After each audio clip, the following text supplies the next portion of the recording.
Bueno, buenas noches para todos y para todas. Vamos a ir dándole inicio a la sesión, pues siendo las 7 de la noche, a un minuto pues de ser las 7 para empezar puntuales. Pues inicialmente saben todos y todas pues que venimos como de un receso ahí no planificado un tanto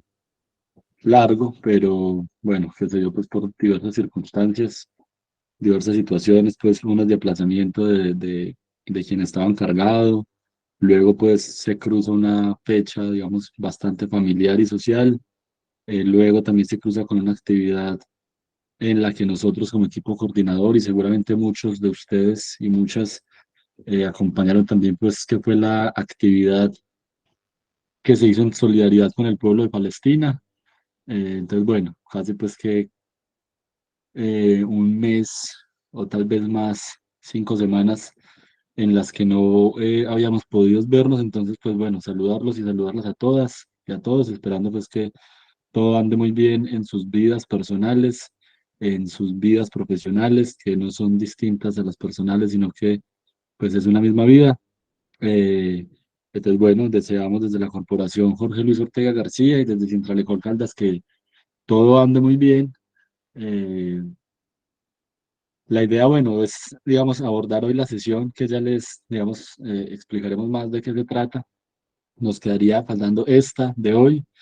y el próximo jueves, 16 de noviembre, sería la sesión final, la sesión pues temática final, en la que estaremos con un compañero, bueno, que en su momento presentaremos, pues que es de una organización importante del país, que es el CINEP. Y después del 16, la idea es ya sobre el 23 de noviembre eh, poder tener una sesión de cierre, una sesión final, en la que podamos, pues bueno, hacer algunas conclusiones, eh, tal vez en esa fecha, o no sé si para esa fecha sea posible, pues entregarles sus certificados, enviárselos a sus correos,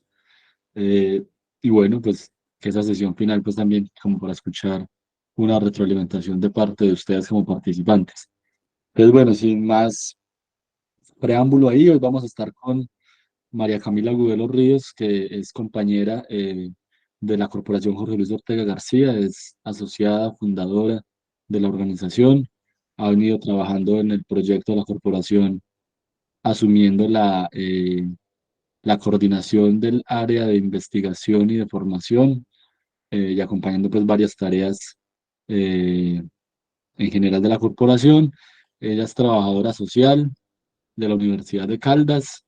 y bueno, tiene un interés que ella ya les comentará más, más de manera más particular, pues por los estudios de género. Bueno, le dejo pues ese tema, esa presentación a ella. eh, y el tema de hoy, pues es un tema bien importante que ha venido apareciendo de manera, digamos, relativamente reciente en las agendas de formación sindical y en los debates y discusiones académicas y teóricas y también metodológicas de la sociología del trabajo, de la sociología y de las ciencias sociales que investigan y que tienen como campo de estudio el movimiento de trabajadores, el campo sindical, el mundo del trabajo. Es un tema que se ha venido incluyendo, digamos, relativamente, hace poco relativamente, que es todo lo que tiene que ver con eh, la perspectiva o los abordajes con enfoque de género, con enfoque feminista. Camila pues ya nos explicará más en detalle de qué va pues todo este tema. Entonces pues quería decir eso como para invitarlos e invitarlas a, bueno, como en todas las sesiones, sé que lo han estado pues muy atentos al desarrollo de la sesión. Inicialmente pues solicitarle lo mismo que les hemos solicitado en todas las sesiones, los que puedan, tengan las condiciones pues encender sus cámaras, estar pues en un lugar adecuado y cómodo para eh, ver pues una especie de clase y bueno, y tener pues toda la disposición. Entonces ahí los dejo y las dejo con María Camila.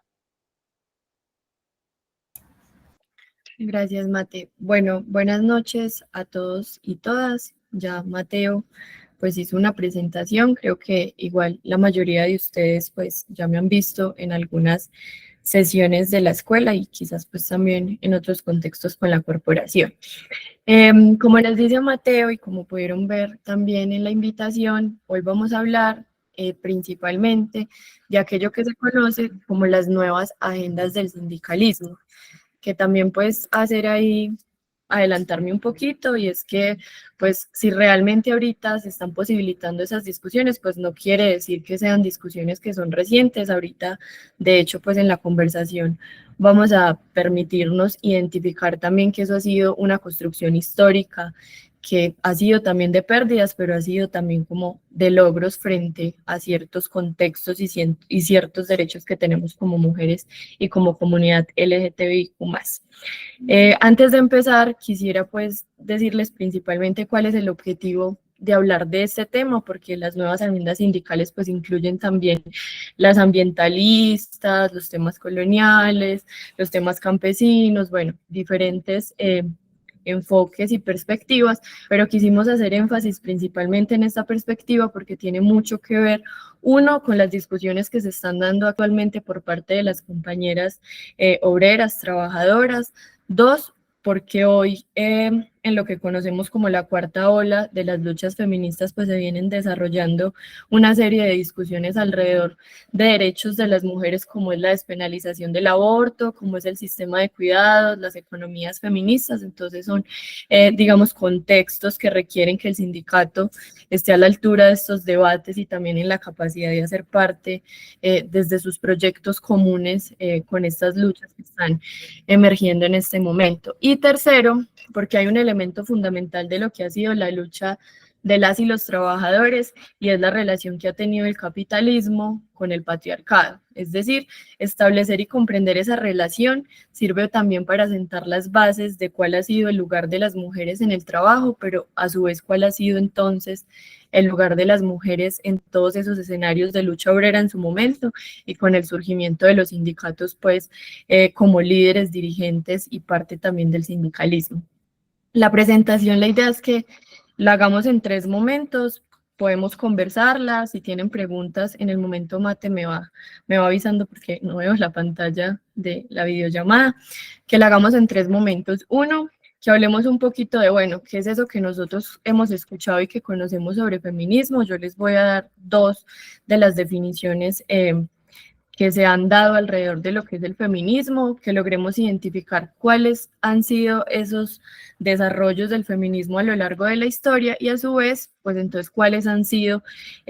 esas resistencias y esas peticiones y esas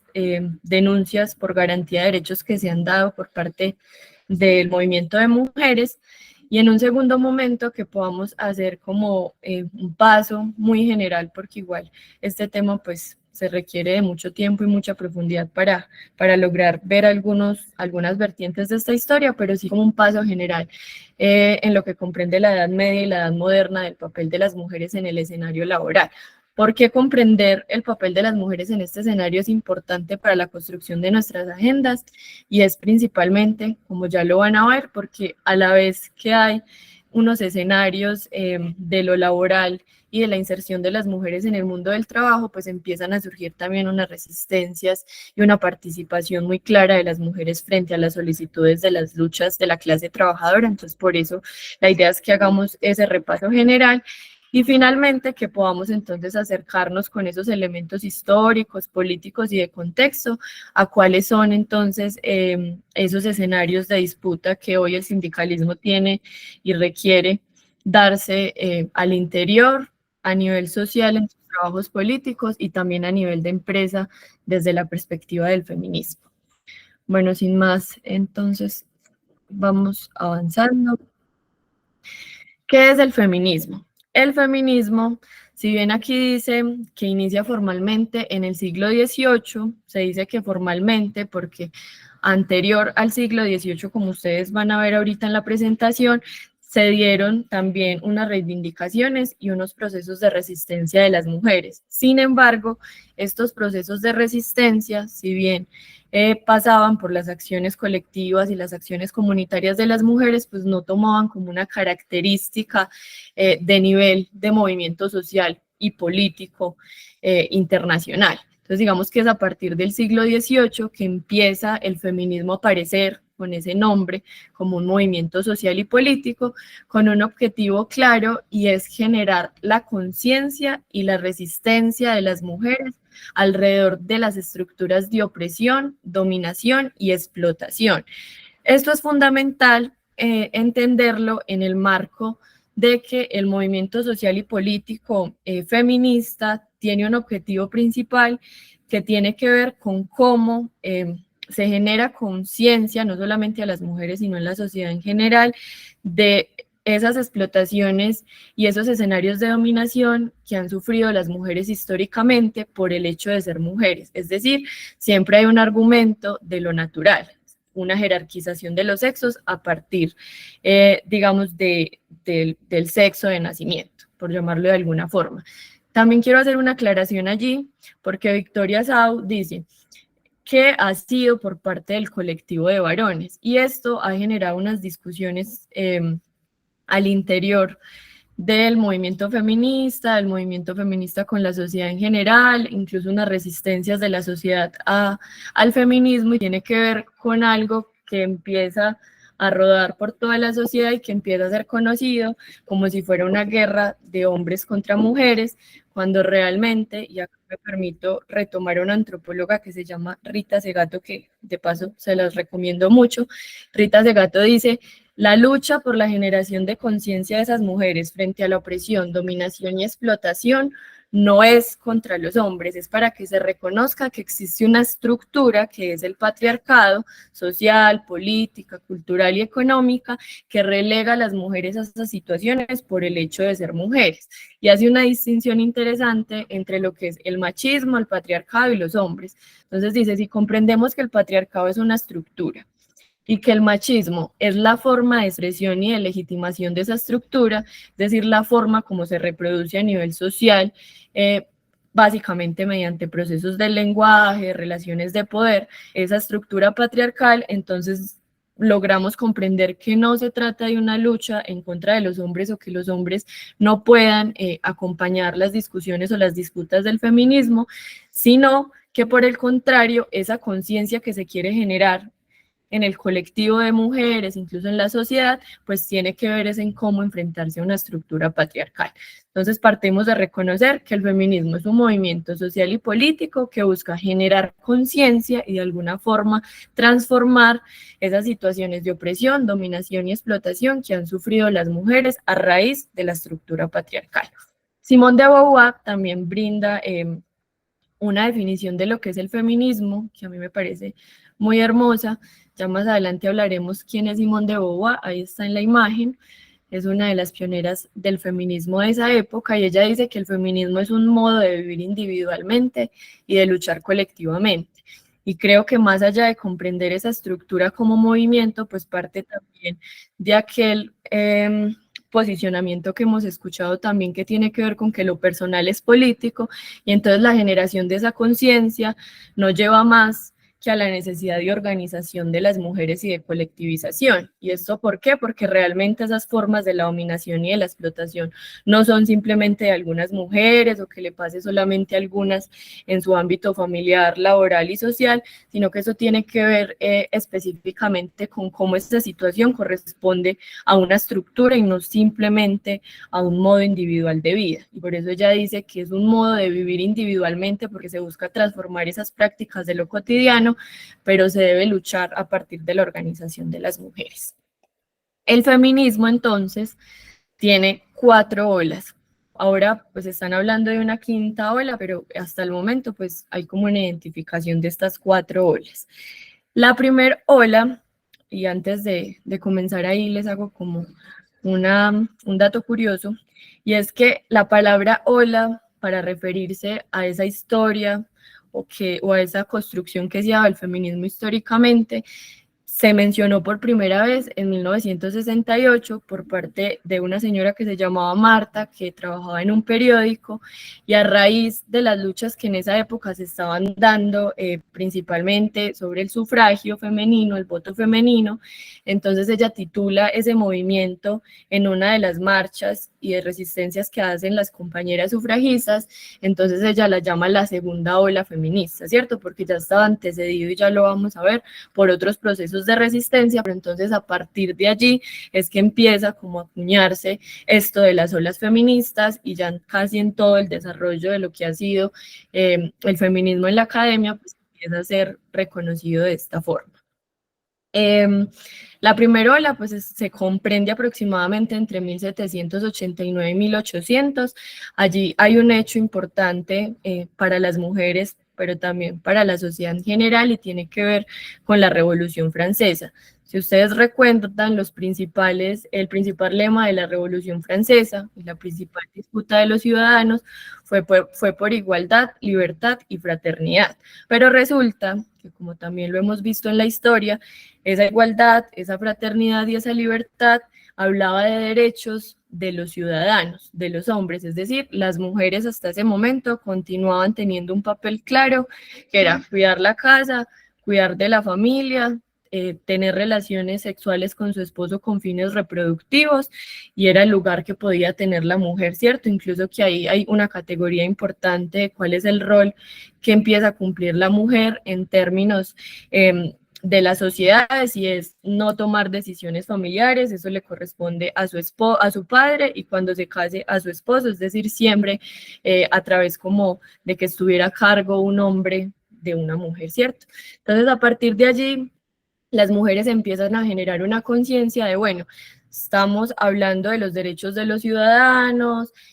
vamos a reivindicar la igualdad, vamos a reivindicar la fraternidad, pero ¿dónde aparecemos nosotros como mujeres? Entonces aparecen estas dos mujeres que ustedes van a ver ahí. Una se llama Olimpe y la otra se llamaba Mary o Mary. Yo soy muy mala para el inglés, pero les voy a dar los nombres que para mí están en español. Entonces estas mujeres empiezan a participar de ese movimiento. Incluso en el marco de la Revolución Francesa existió algo que se llamó el cuaderno de las quejas, y a través de este cuaderno lo que hacían las mujeres que empezaron a acompañar todas esas discusiones alrededor de la Revolución Francesa fue empezar a escribir en esos cuadernos, porque como ellas no tenían el derecho, si bien a marchar y acompañar como lo hicieron cuando se hizo la marcha en Versalles en París en el marco de la Revolución Francesa, a acompañar, pero no ni a aparecer políticamente, ni a dar discursos, ni a hablar principalmente sobre sus peticiones, es más como un acompañamiento. Entonces ellas empiezan a crear unos clubes femeninos de mujeres, empiezan a reunirse y empiezan en estos cuadernos a plasmar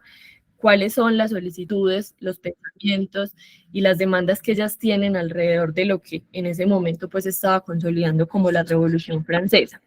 Ellas entendían y principalmente partían del hecho de que no se podría dar ningún derecho a la ciudadanía en igualdad si no aparecían las mujeres. Eso era casi como una contradicción. Entonces, a partir de allí en ese cuaderno empezaron a escribir cosas como su derecho al trabajo y al sueldo, porque además si las mujeres empezaron incluso mucho antes a aparecer en el sector laboral, pero no era un reconocimiento a través del trabajo y el salario, sino que era un apoyo a la economía familiar. Entonces era un apoyo a su esposo, es decir, siempre dependiendo de su marido. Entonces empiezan a exigir el derecho a un trabajo y un sueldo, a poner fin a los maltratos que tenían en sus hogares y en la sociedad en general, el derecho a la educación, porque hasta ese entonces las mujeres, y mucho menos las mujeres de la clase obrera, podían tener acceso a la educación, el fin de la prostitución, porque aunque muchos sectores conservadores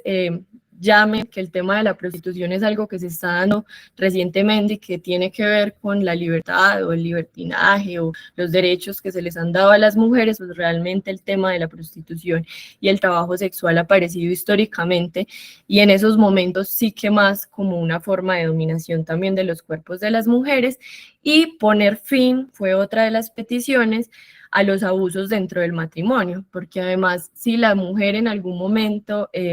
tenía derecho a algo frente a las propiedades de sus padres y demás, pues eso pasaba inmediatamente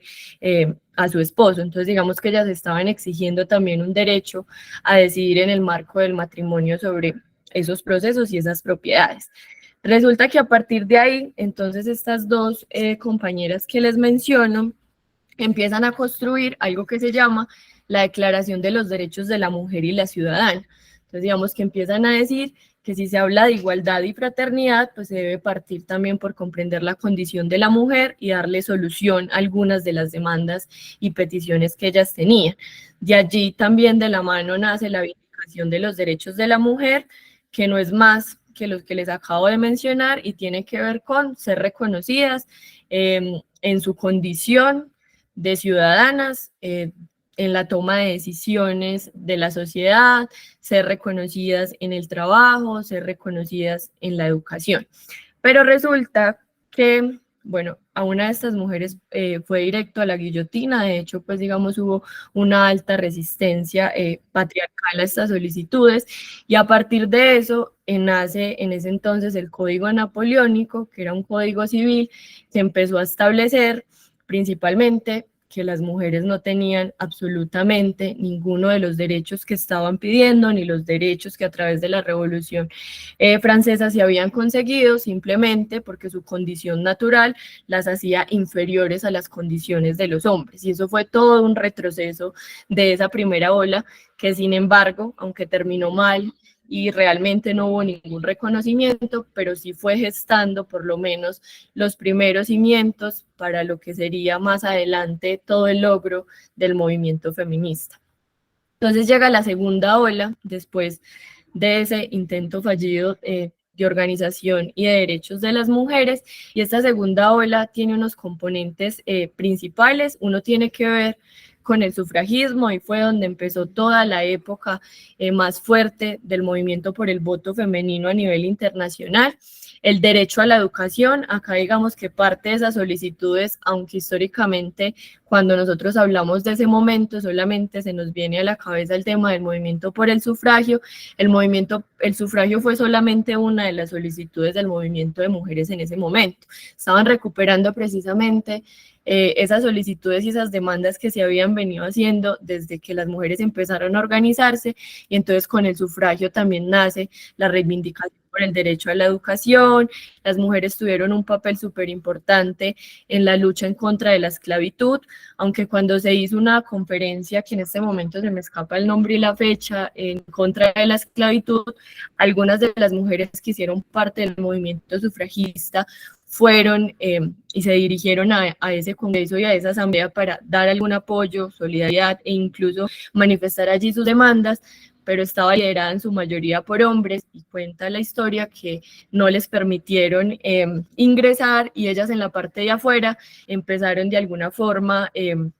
hacerse notar y hacer notar cuáles eran las peticiones que ellas llevaban. Acá también aparece un momento importante en la historia del feminismo y de la lucha de las mujeres, y es que empiezan a gestarse todos los movimientos obreros, es decir, el sufragismo, por decirlo de alguna forma, el derecho a la educación y otras reivindicaciones, pues empiezan a ser más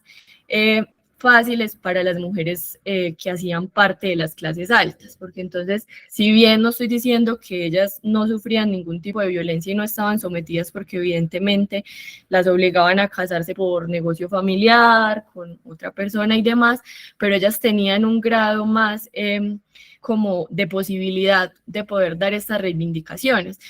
al contrario de la clase obrera y la clase popular, pues en ese momento era muy complejo para las mujeres de clases bajas pues acceder incluso a ese movimiento y poder hacer parte de ese movimiento. Entonces ahí empiezan a hacer algo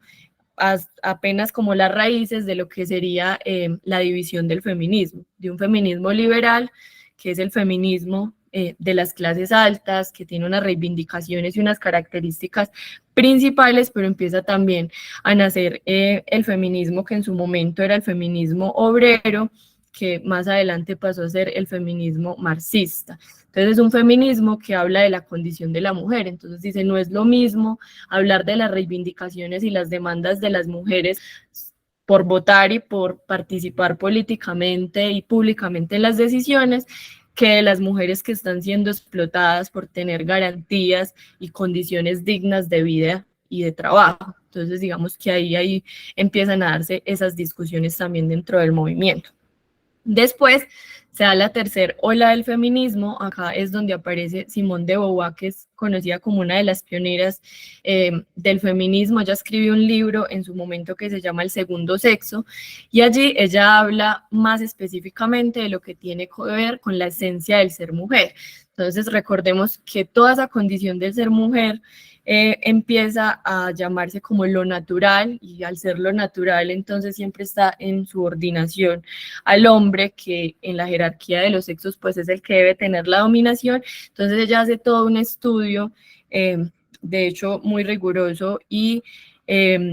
muy esencialista de lo que tiene que ver con la mujer. Entonces ella dice, no es un tema natural y no es un tema de nacimiento. La mujer no se nace, sino que la mujer llega a hacerlo. ¿Y cómo llega a hacerlo? Quiere decir que son a través de construcciones que nosotros hacemos sociales y culturales. Entonces dice que el ser mujer, el ser hombre, son roles que se han construido social y culturalmente y que no dependen absolutamente de la naturaleza. Es decir, simplemente corresponden a lo que se ha ido construyendo socialmente. Y también aparece una autora que se llamaba Betty Friedan, y ella habla de la mística de la feminidad. Ella hacía parte justamente de lo que les estaba hablando del feminismo liberal, como se conoce ahora,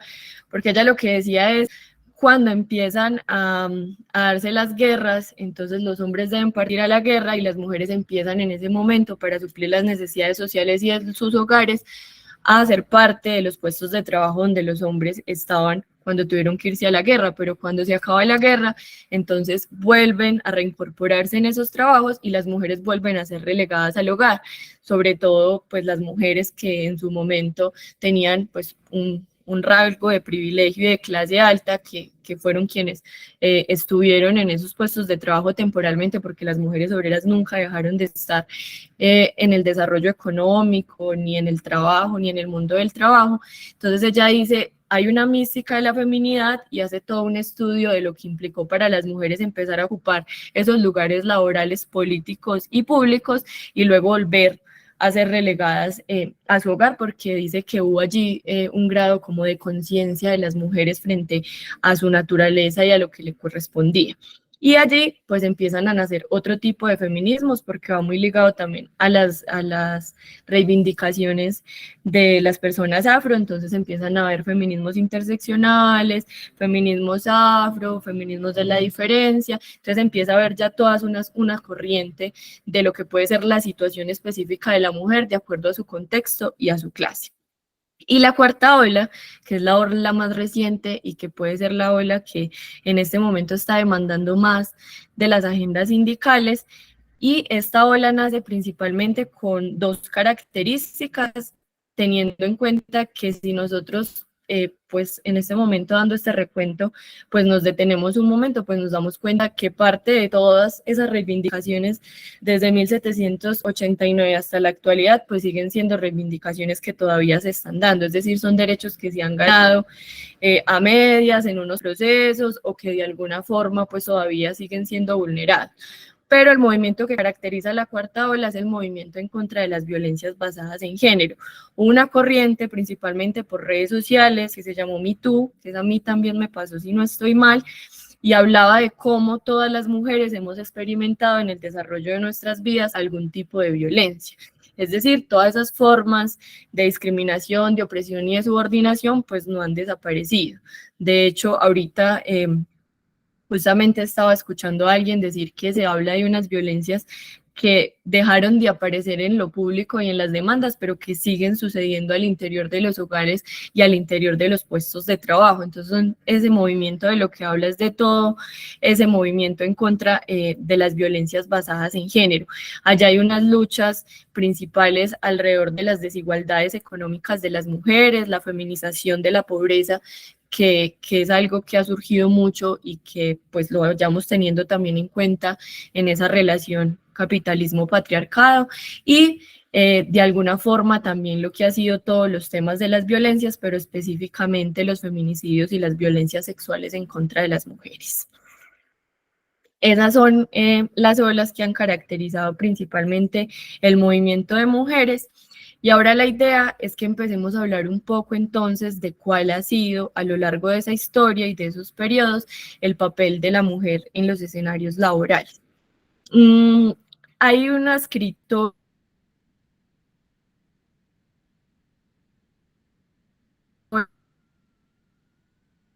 pero ella hizo un ejercicio muy riguroso de buscar la historia de las mujeres, porque las mujeres no empezaron a incursionar en el mundo laboral a partir de la revolución industrial, sino que realmente siempre estuvieron allí detrás de esos procesos, en tiendas, en trabajos agrícolas, de economía familiar, o incluso pues todo lo que tiene que ver con el trabajo doméstico no remunerado, el trabajo de los cuidados, que de hecho pues es el cimiento fundamental del capitalismo. Y ella pone un nombre a lo que fue esa historia del trabajo femenino, y ella dice la lucha por el pan de cada día. A mí me pareció como importante traerlo porque tiene un significado, creo yo, que casi político y de resistencia ante lo que fue en ese momento histórico el trabajo para las mujeres. Estas tres citas que traigo son importantes porque es a través de estas tres citas que se puede identificar cuál era el pensamiento que en ese momento estaba vigente cuando se hablaba de cuál era el lugar de la mujer en la sociedad, principalmente ligado a la religión.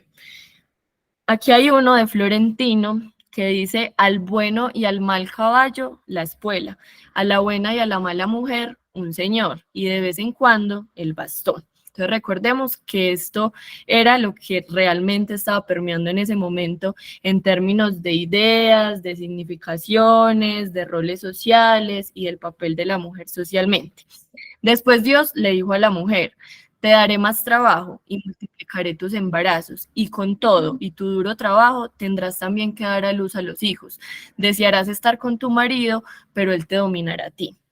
El macho es por naturaleza superior y la hembra inferior. Uno gobierna y la otra es gobernada. Este principio de necesidad se extiende a toda la humanidad. Entonces, esto da cuenta de cuál era principalmente en ese momento lo que se denominaba la condición de la mujer y el papel de la mujer en una sociedad. Entonces, como podemos ver, aparece la dominación masculina a cargo de las mujeres, una inferioridad de la mujer y una superioridad del hombre, y además de eso, la relación que tiene el trabajo y la reproducción, que ahí empieza a aparecer en esa segunda cita. Entonces empezamos con la Edad Media. En la Edad Media, lo que les decía yo ahorita de las clases sociales empieza a aparecer ya más específico, porque allí no era la misma situación para las mujeres que pertenecían a la nobleza que para las mujeres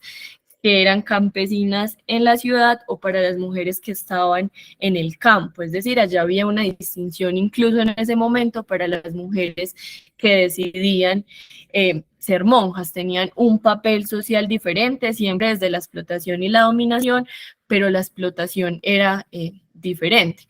Allí los ejercicios o los escenarios laborales, los ejercicios no, los escenarios laborales de las mujeres o del trabajo, pues eran principalmente el sector agrícola, de comercio, las artesanías, la docencia y la sanidad.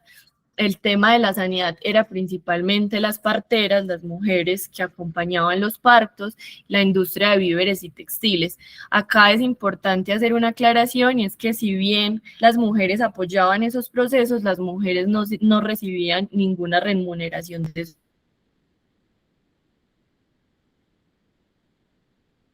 esos procesos.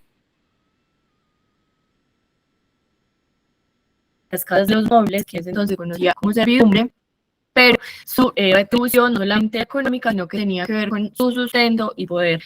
vivir en la casa de los nobles. Y también algo muy importante, y es, por ejemplo, las mujeres empiezan a aparecer en el trabajo del comercio y la artesanía, pero como las ayudantes de sus esposos, es decir, ellos tenían algunos procesos de comercio y de artesanía y ellas debían ayudar mediante la economía familiar. Y acá plantamos también una discusión importante, y es que apoyar esos procesos era una forma de apoyar a su esposo en el ingreso económico a su hogar, pero no se dejaban las responsabilidades del trabajo doméstico. Es decir, siempre y hasta hoy las mujeres han tenido esas dobles responsabilidades en cuanto al trabajo. Resulta que las mujeres empezaron a ganar un protagonismo en esos ejercicios del trabajo, sea como ayuda, algunas remuneradas, algunas como para el sustento de su día a día, y nace el derecho artesanal, entonces le empieza socialmente a regular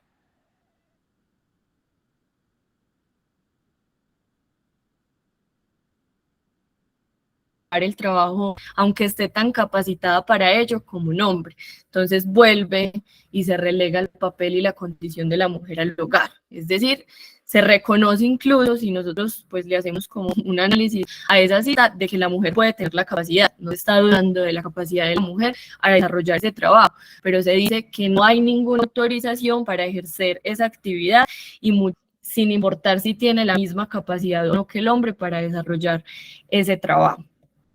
Y además siempre en relación con su esposo y un otro. Entonces dicen, las muchachas están destinadas a casar.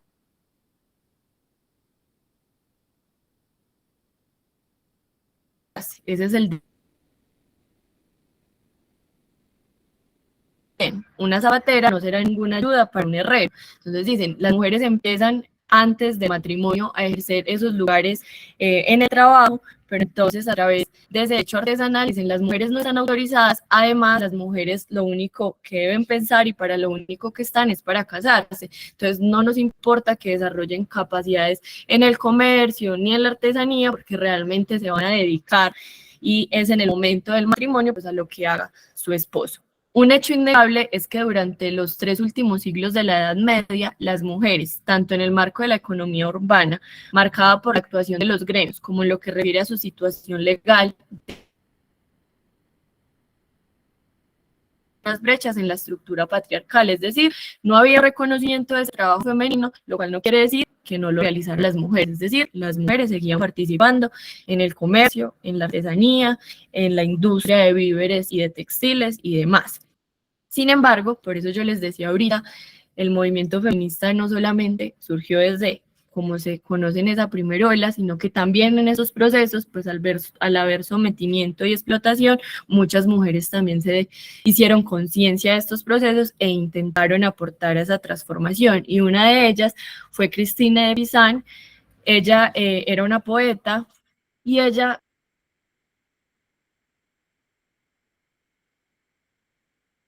escribió una obra que se tenía que ver con eso socialmente, tenían derecho a educarse y que era esa educación la que les permitiría aprender y desarrollar las mismas capacidades en artes y ciencias que los hombres. Luego llega la Edad Moderna y en la Edad Moderna empieza a hacerse mucho más énfasis en esa condición de la mujer como menor de edad. Entonces dice, el deber de un padre, de acuerdo con el modelo, entonces digamos que es una ordenanza de la estructura y del modelo y la forma de organización social, estribaba en mantener a su hija hasta que se casara. Entonces una responsabilidad del padre, mantener a la hija hasta que se casara. Cuando se casara pasaba a ser responsabilidad del hombre. Una vez que él o alguien en su nombre negociara un acuerdo matrimonial, porque además las mujeres tampoco escogían con quién se casaban, era además el padre quien definía con quién se iba a casar, entre ella y un novio, al comienzo del matrimonio, esperaba que se le compensara por tomar una determinada mujer como esposa. Entonces, además, esa persona, ese hombre que se casaba con la mujer, pues tenía que tener una tenía que recibir algo por parte de los padres, porque realmente le estoy entregando a alguien, entonces cuánto recibo por hacerle el favor de tenerla como si fuera una menor de edad. Pero a partir de ese momento asumía la responsabilidad del bienestar de la mujer, aunque la contribución de estas últimas en el momento del matrimonio era decisiva para el establecimiento de la nueva casa, casi que ese nuevo proceso o ese nuevo núcleo familiar que se formaba, pues se formaba con el dinero que entregaban los padres al esposo cuando se casara con la mujer. Entonces, digamos que ahí es donde empiezan todas esas contradicciones, porque realmente las mujeres siempre estuvieron apoyando en esos procesos del hogar. De hecho, en ese momento, pues se le conocía como uno de los negocios más importantes que se hacían, el matrimonio. Este modelo no podía aplicarse de modo tan integral al grueso de la población. En cualquier sociedad de este periodo se esperaba que las mujeres de las clases trabajadoras, y volvemos otra vez a esa lucha de clases, trabajaran para mantenerse. Entonces, ya estas mujeres que no pertenecían a la nobleza, pues obviamente no iban a hacer el negocio de la familia, ni tampoco tenía la familia para entregar en matrimonio con sus propiedades o con un recurso, tanto si eran solteras como si estaban casadas, es decir, ellas tenían que aportar al hogar sin importar su condición de mujer. Y acá hay algo muy importante, porque entonces aquellas mujeres de la clase trabajadora que no se casaban, entonces pasaban a ser responsabilidad del empleador. Debía ingresar a la casa de su empleador, él asumiría el papel de la figura masculina protectora y sería el responsable de los costes de alimentación y cobijo, al tiempo que se constituiría in loco parentis hasta que la mujer se marchara a otro trabajo, o volviera a su hogar o se casara. Ese dinero de ese trabajo, pues además de los costos de alimentación y cobijo, como dicen ahí, ni siquiera se le entregaban en el día a día a la mujer, sino que se le guardaban para cuando regresara a su hogar, pudiera aportar en su hogar, o cuando se casara, al igual que en la nobleza, pues pudiera tener un recurso para entregarle a la persona que se casara con ella. De hecho, para esa época, 80 de cada 100 niñas a los 12 años, 2 años antes que sus hermanos hombres, abandonaban su hogar. A esa edad comenzaba su vida laboral, porque las mujeres de la clase trabajadora y de las clases populares en ese momento, pues no tenían la posibilidad, incluso veían lejana la idea de que un hombre quisiera casarse con ellas por su posición, porque no tenían nada que ofrecerle. Entonces, desde muy tempranas edades, pues salían a buscar esas figuras masculinas protectoras de momento que pudieran como ir ahorrando para poder llegar a ese momento del matrimonio. Entonces eso lo hacían desde tempranas edades. Y en esa época la cantidad de criadas era un indicador de estatus social. Entonces, de hecho, decían que la familia más modesta o que podía incluso pues estar como un poquito más abajo de la nobleza, pues tenía solamente 3 criadas. Entonces, digamos que ahí empieza también a marcarse muy claramente no solamente la posición de las mujeres en el escenario del trabajo, sino también esas clases sociales y ese sometimiento de algunas mujeres de acuerdo a la clase a la que pertenecían. Empiezan las mujeres a tener un trabajo específico en las áreas industriales. La mano de obra femenina barata fue el factor decisivo en el desarrollo de las industrias textiles, porque además, por su condición de mujer, pues no iban precisamente a ganar lo mismo que un hombre. Entonces, digamos que eso permitía tener muchas más mujeres, muchas más trabajadoras, pero en unas condiciones, como dice ahí, de mano de obra mucho más barata. Principalmente en 2 industrias es donde empiezan a aparecer las mujeres en el trabajo femenino, y es la industria de la seda y la industria del encaje.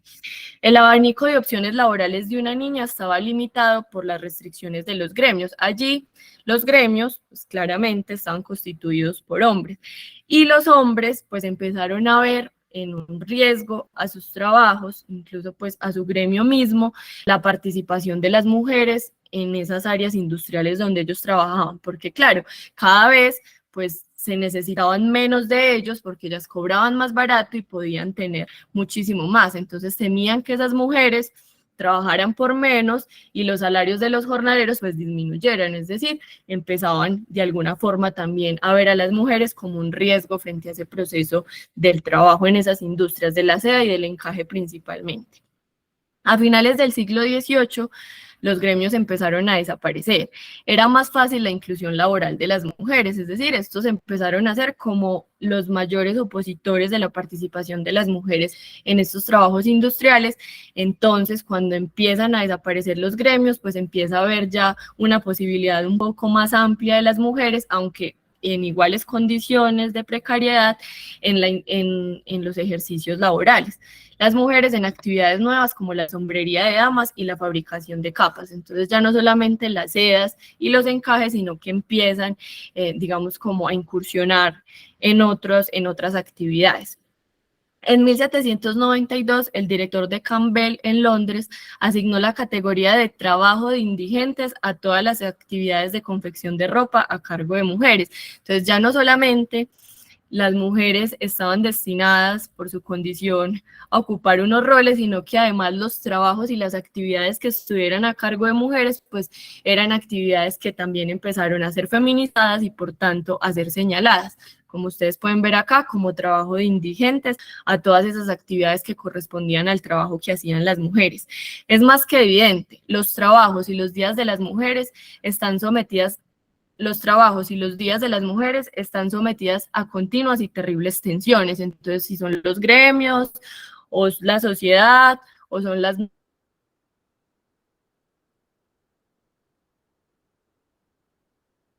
normas sociales,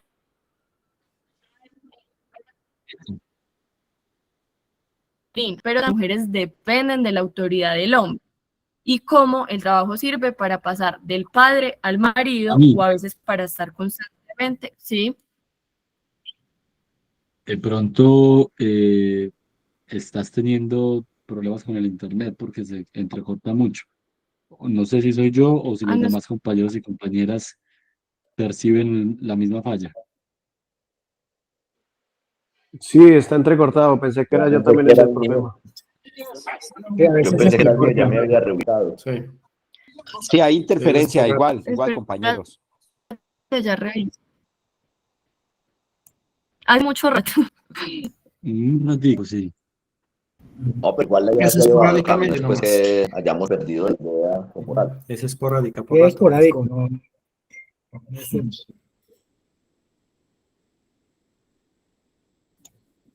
Hace más o menos 40 minutos. Ahora me escuchas mejor. Hola. Sí, mejor. Sí, es Mejor, que, mejor. Camila, es que es ocasional. Usted está hablando cuando de pronto hay interferencia, pero es momentánea, es un momentico y ya. Listo, igual me avisan. Si vuelve a pasar, me avisan. Yo estoy pendiente. Antes de eso, hay una intervención del compañero Wilmer. Ujú.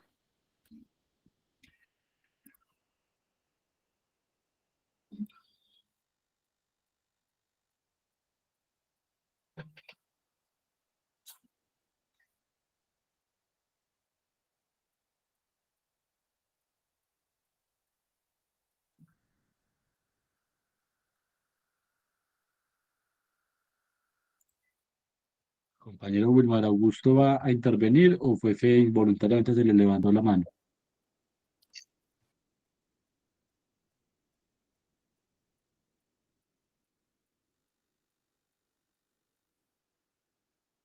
Si No, estás no estamos hablando, tienes escuchando. el micrófono apagado.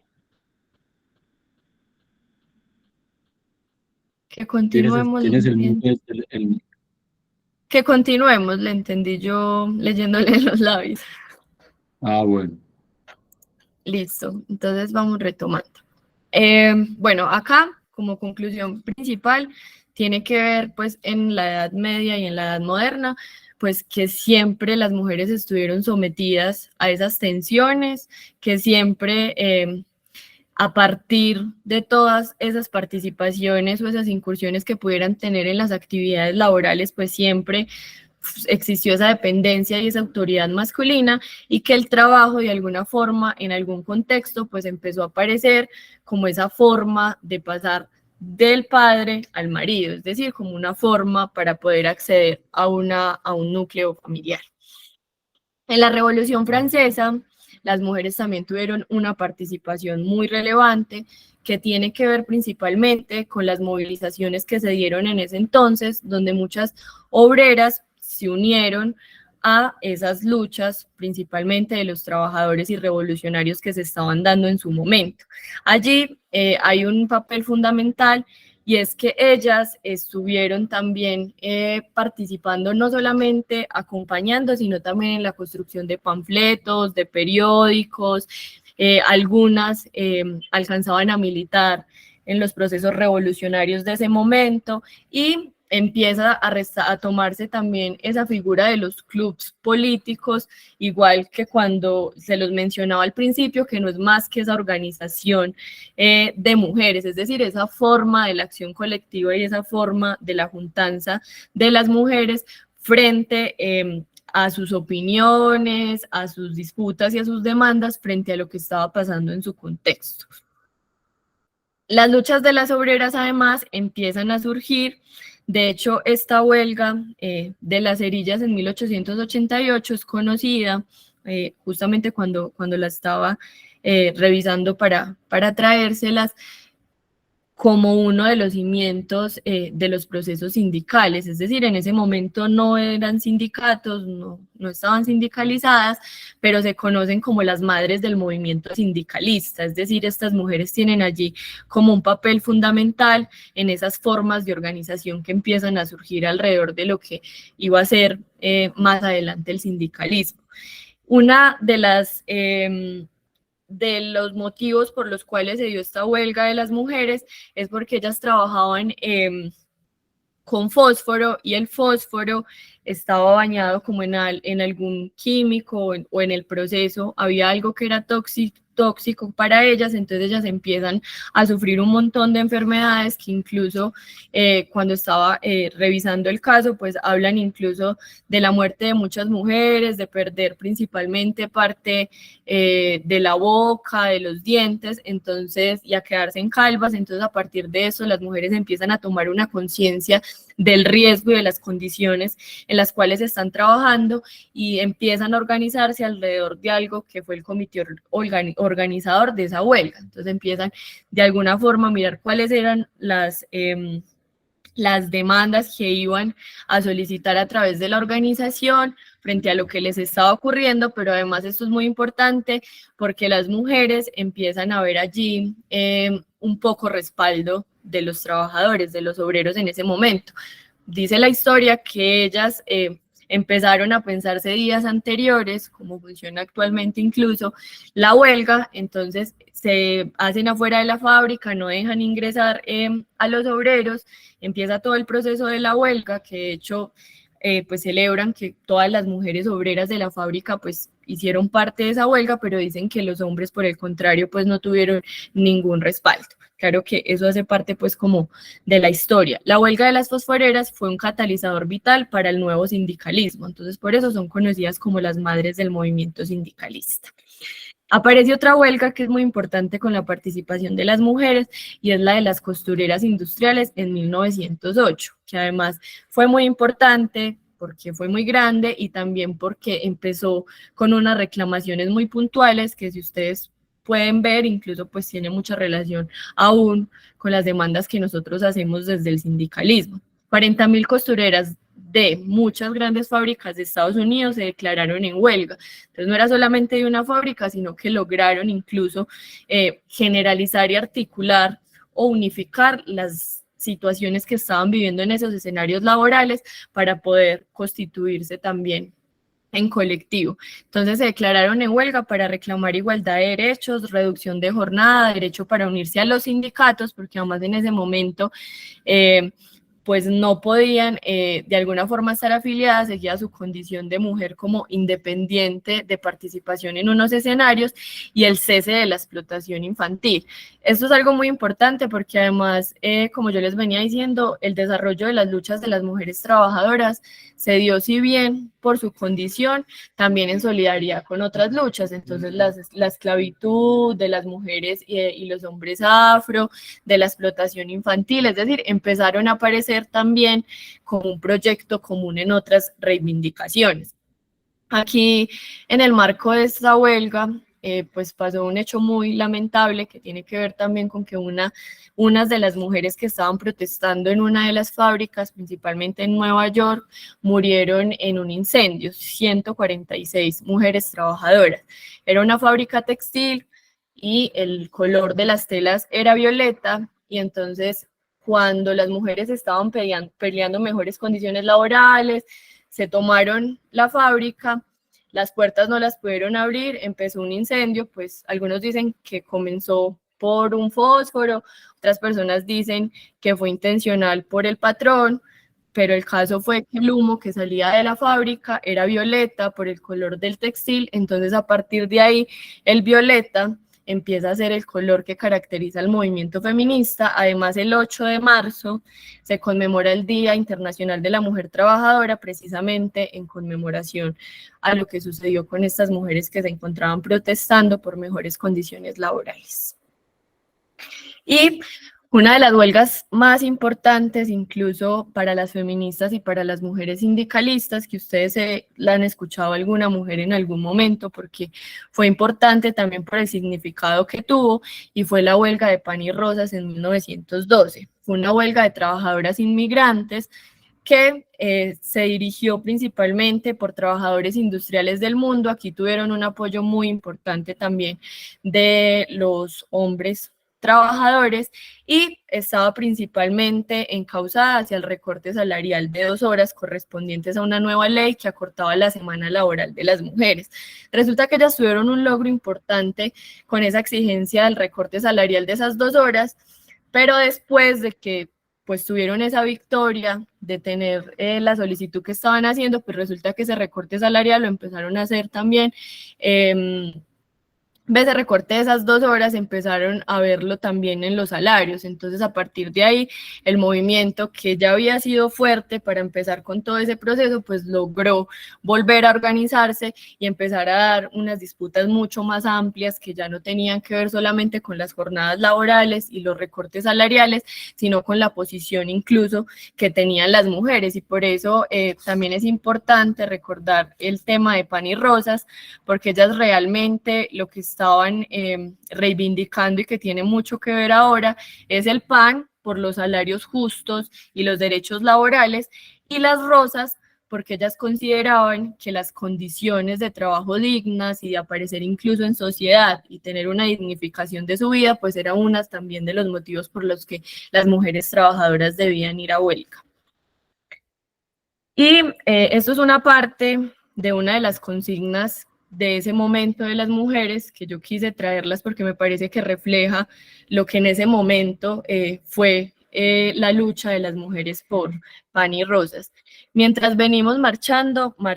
también luchamos por los hombres, porque son hijos de mujeres y los criamos de nuevo. Nuestras vidas no serán sudadas desde el nacimiento hasta el final de la vida. Los corazones mueren de hambre, al igual que los cuerpos. Danos pan, pero danos rosas. Entonces me parece que es muy significativa también como esta consigna alrededor de lo que fue la solicitud, no solamente en esta huelga, porque si volvemos a lo que hemos venido conversando, lo que hemos venido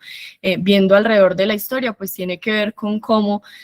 siempre existió esa reivindicación y esa demanda de las mujeres por salarios justos, por condiciones dignas, pero a la par también de las condiciones frente a la sociedad. Yo traje 2 mujeres en la lucha obrera de Colombia, pues hay muchísimas más, de hecho estas son las más famosas, pero detrás de estos procesos también existieron otras obreras, pero pues por temas también de tiempo y también escucharles y demás, pues traje 2 principales que ustedes han escuchado. Betsabe Espinal, que fue una de las pioneras de la lucha de las mujeres por los derechos laborales. El 12 de febrero de 1920, antes de las 6 de la mañana, las líderes del movimiento se pararon en la puerta de la fábrica para convencer al resto de obreras y obreros de que no ingresaran. Esto pues principalmente sucedió en Bello, Antioquia, que había una fábrica de tejidos. Entonces digamos que ellas estaban protestando en ese momento por los salarios, porque evidentemente, como les he venido diciendo, las mujeres siempre tuvieron unos salarios inferiores a las de los hombres, a las multas, porque además las multas que pagaban las mujeres por llegar tarde o por incumplir algo de la normativa frente a esa fábrica era el doble de lo que pasaba si lo hacía un hombre. El cese al acoso sexual, porque en las fábricas en ese momento, incluso pues todavía, lo que más se veía era que los patrones querían acceder sexualmente a las mujeres o incluso les decían que ellas estaban en la obligación de hacerlo si no las despedían, si no tenían, bueno, por ejemplo, las multas que les estaba diciendo y demás. Y otra petición pues tuvo que ver con reducir la jornada laboral. Entonces digamos que ella ahí fue una de las mujeres más importantes en lo que fue esa huelga en ese momento.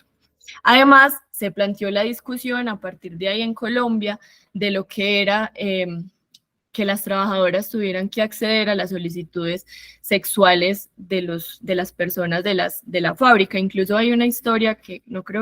sé si fue acá en Colombia o en alguna de las huelgas, que tenía que ver con que las mujeres que se negaran a esas solicitudes sexuales dentro de las fábricas eran mujeres que eran sancionadas socialmente,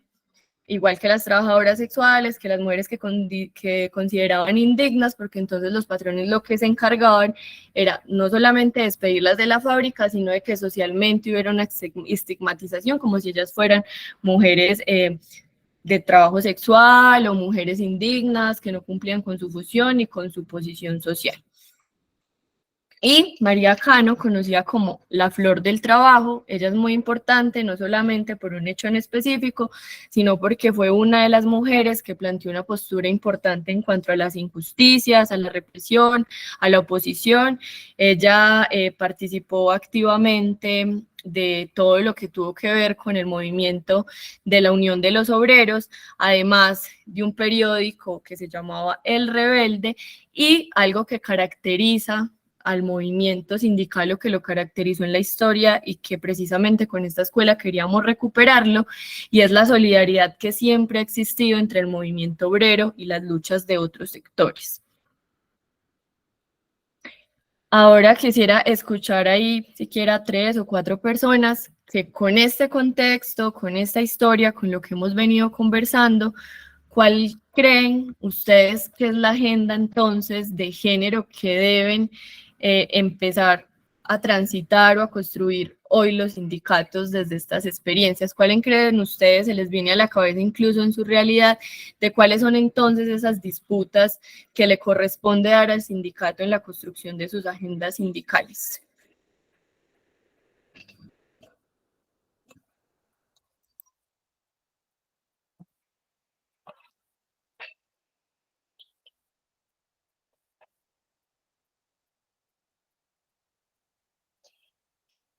Ninguna, de todas esas reivindicaciones históricas.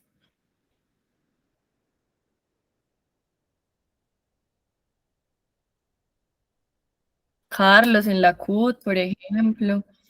Bueno, ahí ya hay 2 palabras. Ya estaba levantando la mano, muy juicioso. Estaba esperando a ver si alguien más se animaba. No, Cami, pues a ver, el contexto muy interesante, muy importante. Elementos que inclusive pues muchas veces no se tienen en cuenta o digámoslo, no se hace pues como ese paralelo entre la historia completa de lo que ha sido el recorrido de la mujer y cómo se ha iniciado ese proceso desde lo laboral, ¿cierto? Desde el trabajo como tal. Reivindicaciones varias. Yo creo que justamente estos escenarios que nosotros tenemos de formación, estos escenarios de participación, son muy importantes. Sin desconocer las realidades y la importancia de la mujer, creo que el tema de empezar a abrir espacios para que las mujeres lleguen a los escenarios de representación sindical, pues es una de las tantas cosas que hay que hacer, ¿cierto? Interesante, más allá de ir a modificar, por ejemplo, un estatuto y decir es que debe haber una mujer encabezando una lista o en los 3 primeros renglones de una lista, como por cumplir un requisito, porque muchas veces se está yendo esas reivindicaciones a cumplir con un requisito. Creo que vamos en ese empoderamiento que justamente escenarios como el que hoy tenemos y en el que tú pues eres una gran muestra de ello, y otras pues muchas compañeras que tenemos obviamente alrededor nuestro, pues están empoderando no solo el tema del feminismo, no solo el tema de la mujer en el mundo del trabajo, sino realmente de todas las implicaciones que el mundo laboral tiene para trabajadoras y trabajadores en general. Entonces yo creo que ese escenario de empoderamiento, ese escenario de participación es muy importante. Eso en el primer escenario. En el segundo escenario, que creo bien importante, nosotros tenemos que empezar a seguir construyendo juntos, es el espacio justamente de dinamizar los liderazgos, ¿sí? No solamente la formación, porque la formación, pues la persona la puede tomar y quedarse ahí, ¿cierto? Sino empezar digámoslo, a poder,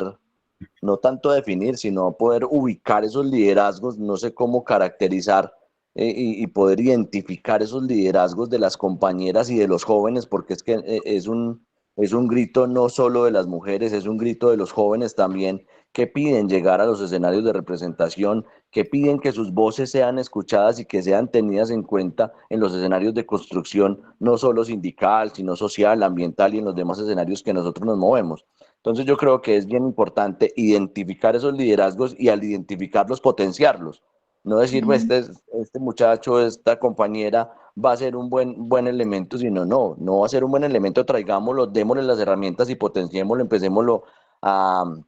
a formar y empecémoslo a guiar para que pueda en poco tiempo, no que sea la renovación, que también yo creo que es un pecado que hemos tenido, no es que van a hacer la renovación, pero por renovaciones que tienen que ir, perdón la expresión, tras la sombra de otro compañero, otra compañera, quién sabe cuántos años a esperar que le den por allá, no es esperar la palomita, es llevarlo desde ya y empezar a que el compañero muestre, lleve esas ideas, mire esa renovación que tiene no solo en edad, sino en pensamiento, en construcción, y que las compañeras también tengan ese espacio para mostrar justamente todo eso que ustedes tienen y que muchas veces en estas sociedades machistas y en estos sistemas patriarcales, lastimosamente, pues no hemos podido deconstruir en muchos escenarios. Entonces yo creo que son dos reivindicaciones importantes, no solo es una reforma estatutaria, no solo es cumplir una norma, sino realmente apropiarnos y empoderar a las compañeras y a los jóvenes de estos espacios. Eso que trae Carlos es muy importante porque precisamente es uno de los elementos que les traía fundamentales como debate para la construcción de las agendas sindicales con perspectiva de género, y tiene que ver precisamente con desprendernos de esas relaciones de poder que siguen existiendo al interior de los sindicatos frente a la participación de las mujeres. Es decir, se continúa teniendo una participación desigual, principalmente en escenarios de tomas de decisiones y escenarios como son las direcciones de los sindicatos. Y hay algo muy importante, y lo menciona Carlos, pero yo quiero hacerle mucho más énfasis, y tiene que ver con que la participación de las mujeres no puede ser solamente un escenario de paridad. Es decir, es que yo necesito que en la dirección del sindicato estén 3 mujeres y 3 hombres, es decir, que haya el mismo número para que no parezca que el sindicato no está acorde a las demandas del género ni del feminismo. Realmente se necesita una participación no solamente cuantitativa, sino política, una participación real, que le permita a las mujeres acceder a esos escenarios de cualificación, que les permita a las mujeres tener también la posibilidad en esa toma de decisiones, y no solamente para cumplir un puesto, una cuota, un ejercicio de paridad por encima, sino realmente una participación de las mujeres en esos escenarios de dirección. Y para eso, que incluso lo he venido dialogando en diferentes espacios y tiene que ver con, bueno, se le dan los escenarios a algunas mujeres y entonces pues nosotros vemos que terminan siendo mujeres que, al contrario de dar ciertas discusiones en cuanto a la estructura política del sindicato, pues hacen todo lo contrario, no hay un interés fundamental en esas disputas obreras, pero eso realmente tiene una solución o tiene una discusión primordial, y tienen que ver con que estos escenarios de participación que se le dan a las mujeres o que se le abren, porque tampoco es un favor, son espacios que las mujeres han llegado a ganar, si ya vimos que a lo largo de la historia lo llevan haciendo, pero tienen que ver específicamente con que no es el hecho de ser mujeres, o sea, es el hecho de ser mujeres cualificadas, mujeres con un tiempo de dirigencia sindical, de escenarios que le permitiesen participar de alguna forma en toda la formación de lo que es ser un dirigente o una mujer pues encabezando un sindicato, ¿cierto? Que de hecho pues existe, claro, y son mujeres maravillosas, son mujeres muy inteligentes, que de hecho han recuperado muchos de los principios del sindicalismo y de lo que ha sido la lucha de los obreros, pero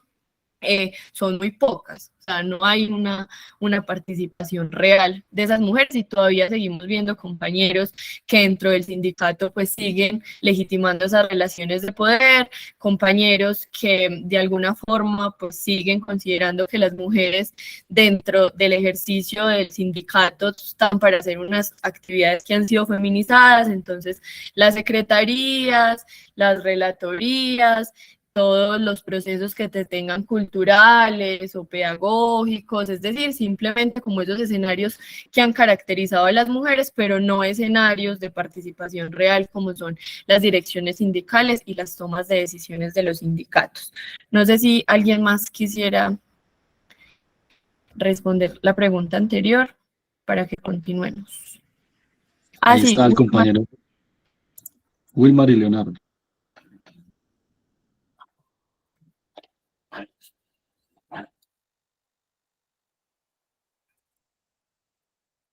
Adelante, compañero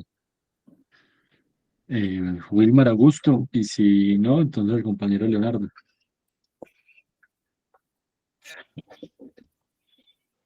No sé si empiezo yo, que el compañero Wilmar tiene como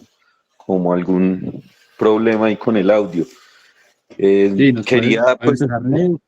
Dale, y el compañero Wilmar, si desea, nos escribe algo en el chat y lo leemos. Pero de momento, entonces, Leo. vale, no, era como ratificar la posición en que yo creo que los espacios a los que más le debemos apuntar en la reivindicación en este momento son los espacios de formación. En esos espacios de formación debe haber siempre temas que tengan esa perspectiva de género,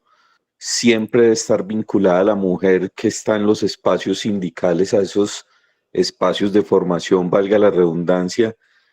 y siempre nosotros como sindicatos debemos de apuntarle a eso, porque no es específicamente en la participación donde se cumple el objetivo que es la participación de las mujeres en cuanto a los espacios sindicales. Yo les voy a dejar un ejemplo que vivimos hace poco en un evento nacional de nuestros sindicatos, que uno creería que esto no pasa.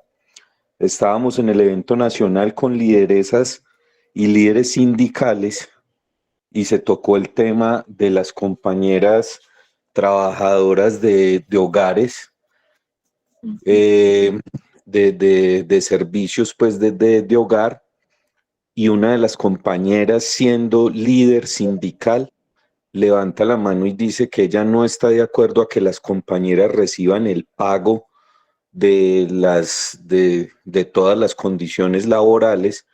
que porque si ella contrata a una compañera y le da una comida en la casa, entonces que eso ya suple las necesidades de esa compañera, que porque el mercado es lo más caro que hay en este momento, entonces que ellas no deberían tener esas condiciones en eso. Entonces, ahí es donde dice uno, no basta con que solamente llegue una mujer a estos espacios de participación. No, aquí hay que jugarse el tema es desde la formación de nuestras bases, que formemos a nuestras bases en general, a nuestros jóvenes, a las mujeres, a nuestros hombres que están en los sindicatos con una conciencia de clase, que lleguemos a estos liderazgos con esa conciencia de clase, porque no es solo llegar y ya. Yo siempre he sostenido desde que he estado en el mundo sindical, siempre he sostenido de que a mí no me representa un hombre porque es hombre, a mí no me representa una mujer porque es mujer, o si yo tengo una condición diferente, por ejemplo sexual, no me representa un gay que porque yo sea gay, no, a mí me representa es alguien que tenga una posición de clase similar a la mía, sea hombre, mujer, homosexual o cualquier condición que sea de género. Porque yo no creería que nosotros aquí digamos que en este momento la representación, por ejemplo, del pueblo de las mujeres en Colombia es María Fernanda Cabal, por el hecho de ser mujer, ¿sí? Entonces, ahí es donde está la clave. Yo creo que es insistir en la formación de nuestras bases, en que somos una clase, en que somos la clase obrera, en que tenemos unas condiciones diferentes, y ahí, cuando llenemos esos espacios de mujeres, de jóvenes, pero con esa condición de que seamos conscientes de la clase que somos, ahí vamos a tener una representación real.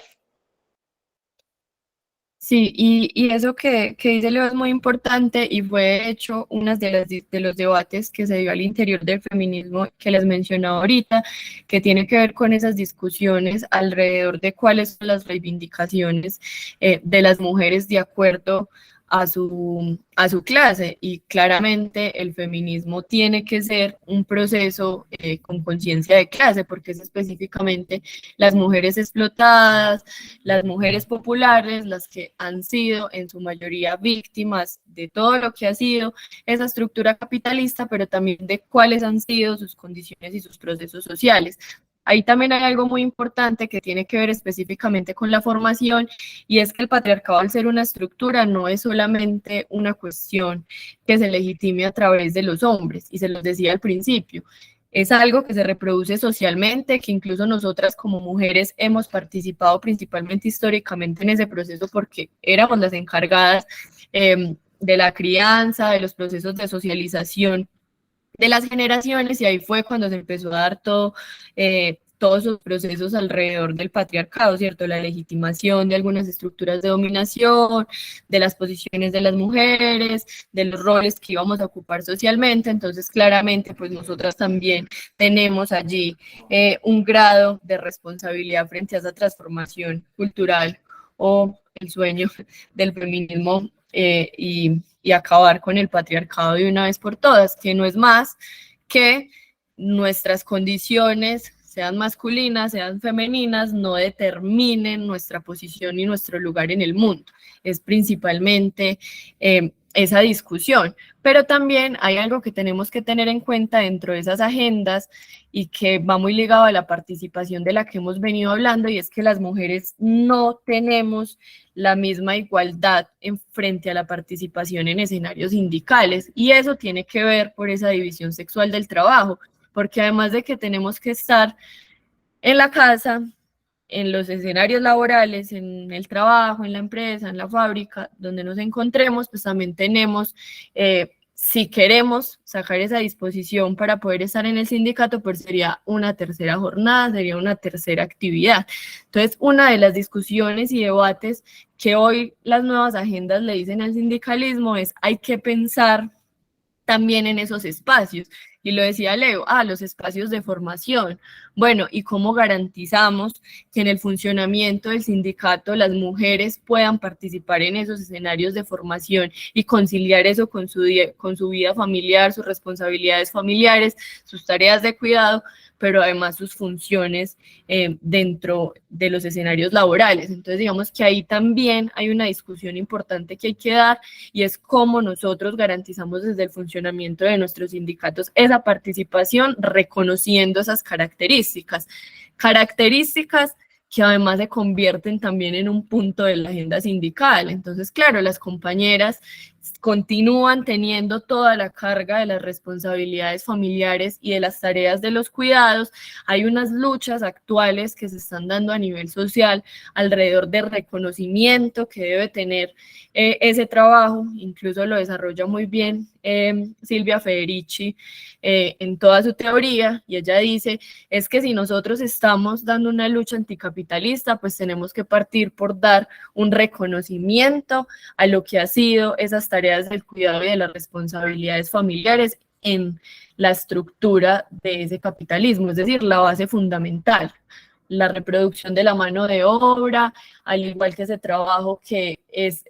del que más depende y es el que no es pago ni siquiera a través del reconocimiento. Entonces, como nosotros también ponemos el sindicato, y eso lo hemos dicho también con otras disputas,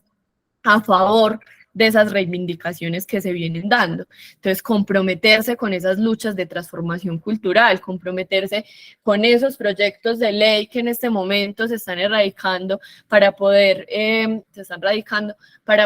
de alguna forma dar un reconocimiento a esos escenarios de cuidado de nuestras compañeras trabajadoras, pero también esos espacios de las que están hablando sobre el cuidado de los cuerpos de las mujeres y la autonomía, es decir, no es solamente lo que nos compete internamente como sindicatos, también esas disputas sociales que tienen todo que ver con aquellas mujeres y aquellos procesos que nosotros estamos también teniendo al interior del sindicato. Hay algo que es una discusión que también se encuentra mucho como debate de esas nuevas agendas sindicales, y está relacionado con lo que les acabo de decir de los tiempos de las mujeres para ejercer esa acción sindical, y es cómo nosotros también garantizamos la participación de las mujeres de lleno en el mundo sindical desde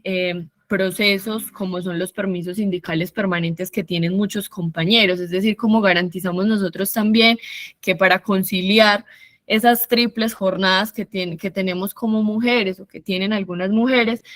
tiene específicamente que ver también con esos logros que ha tenido los sindicatos, pero también cómo esos logros se reflejan en nuestras compañeras.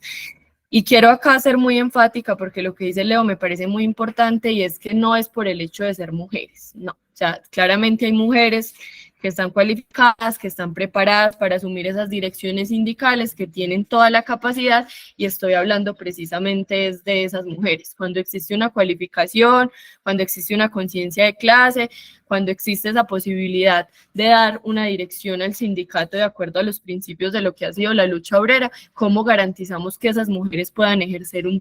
un escenario un poco más amplio dentro de las actividades sindicales y no solamente los tiempos que puedan disponer en sus espacios, ¿cierto? ¿Cómo garantizamos nosotros también esas jornadas? Y algo que pasa mucho en el sindicato y que sé que le molesta a muchos compañeros cada que se menciona, porque nosotros creemos que por ser sindicalistas y estar en un sindicato, entonces las prácticas machistas, sexistas, de discriminación y exclusión desaparecieron mágicamente. Realmente en este momento uno de los debates internos de los sindicatos principalmente tiene que ser, uno, reconocer cuáles son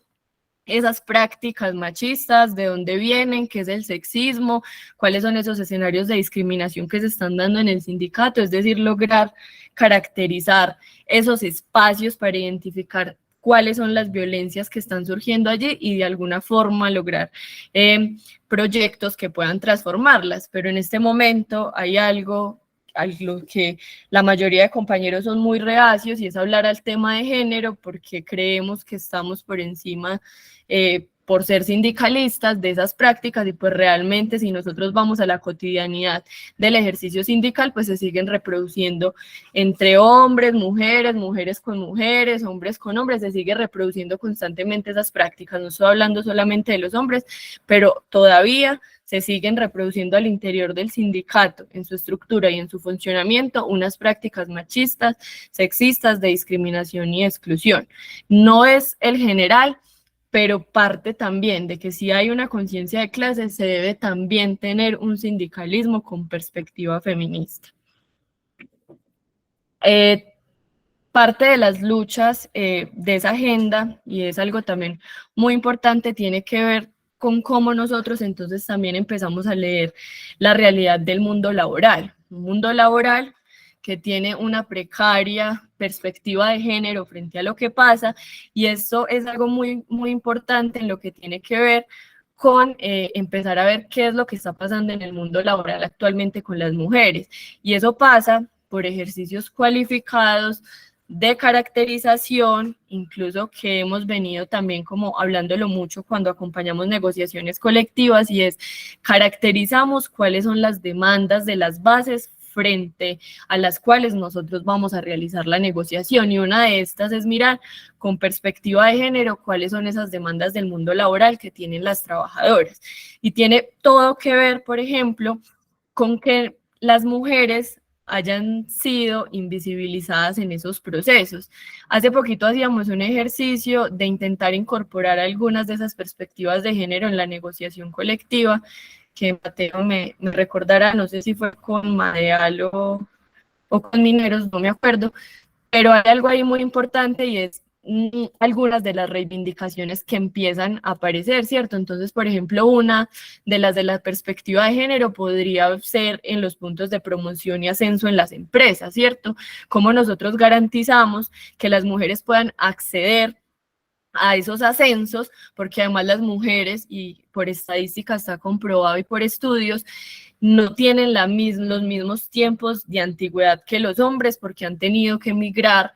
y de los trabajos, es decir, unos tiempos, luego tienen que ir a cuidar a un familiar y son las mujeres las que renuncian a sus trabajos y se quedan en casa con ese familiar, luego salen en busca de otros trabajos, es decir, no hay una permanencia de las mujeres por esa misma característica que se tiene del cuidado de los familiares y esos trabajos del cuidado. Entonces, ¿cómo garantizamos también desde esas negociaciones colectivas que las mujeres puedan también ser partícipes en esos puntos? La formación y capacitaciones profesionales al interior de las empresas, que eso tiene también mucho que ver con cómo el sindicato empieza a ser parte de esas decisiones. Una manito. No, un comentario en el chat. Dice, ¿qué papel desempeñó la Iglesia Católica en algún momento frente a la lucha de reivindicación de los derechos laborales feministas en Colombia como un actor en los diferentes procesos políticos? El compañero Carlos Guerrero. Si Pues sí quieres, después entiendo le bien la pregunta. Si entiendo bien la pregunta, el papel de la religión específicamente en esos procesos y como lo pudimos ver durante la presentación, pues fue fundamental en la medida en la que la religión ha sido el principal escenario bajo el cual se sostiene la idea de la inferioridad de las mujeres, ¿cierto? Entonces es la Iglesia, incluso actualmente, respetando las creencias de cada uno y cada una, la que sigue de alguna forma reproduciendo cuál es el papel de las mujeres. De hecho, las mismas mujeres que pertenecen a la Iglesia, pues siguen aún aceptando esa condición de mujer bajo la cual se ha construido. De hecho, las primeras citas que yo les mostraba antes de empezar con todo el recorrido desde la Edad Media a la Edad Moderna son citas que corresponden a la religión, a la Iglesia, y principalmente tienen que ver con la dominación masculina a las mujeres, tiene que ver con que los hombres son quienes salen del hogar a buscar la economía y las mujeres son quienes se encargan de los hijos y de la alegría y la armonía en la familia. Es decir, ha instaurado y ha profundizado constantemente la posición de la mujer y es precisamente también la discusión que se tiene actualmente con la despenalización del aborto, porque entonces pasa algo y es que la despenalización del aborto empieza a ser mal comprendida y en esto ha participado mucho la religión,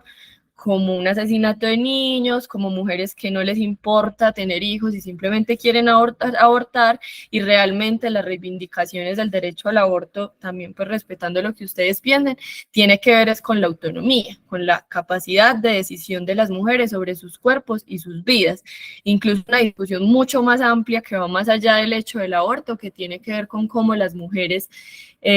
empezamos a comprender el tema de la sexualidad ya no solamente desde la reproducción, es decir, uno de nuestros derechos sexuales básicamente es si nosotros decidimos, y está como derecho, o no tener hijos, si decidimos o no ser mamás, si definimos tener relaciones sexuales con fines reproductivos o no. Entonces, digamos que ese ha sido el papel de la religión y ha sido profundizar un poco más lo que han sido esos roles de género y la condición de la mujer en la sociedad.